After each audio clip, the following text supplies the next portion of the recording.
به نام جهاندار جان آفرین، حکیم سخن در زبان آفرین.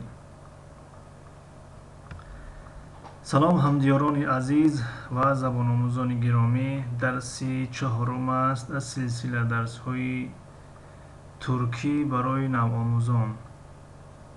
الفبای زبان ترکی حرف ج.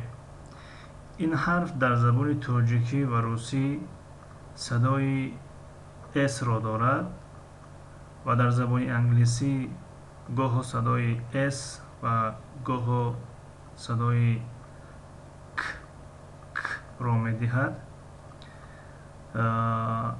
در زبان ترکی باشد آوازی ج را ifade می کند. جاده، جاده، جاده.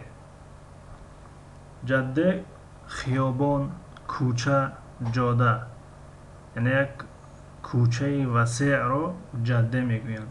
به زبان خودمان تاجیکان خیابان تلفظ میکنیم. خیابان رودکی، خیابان سعدی شیرازی مثلا. جامی، جامی، جامی مسجد می شود. در زبان ترکی کلمه مسجد نیز هست، لیکن مردم ترکیه مسجد گفته مسجد خرد را مسجد می گویند. مثلا در کوچه ها هست یا در درون فرودگاه هست، در درون ایستگاه های مترو دیده می شود، آنها را مسجد می گویند. مسجد های بزرگ را، کلان را، اینها را جامی می گویند.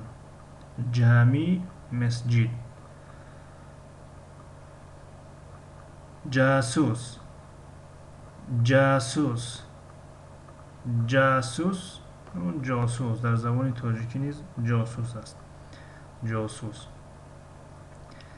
جیوجیو، جیوجیو، جیوجیو، جیوجیو چوجه، چوجه، چوجه. این بود درس چهارم. تا درس آینده، خدا نگهدار.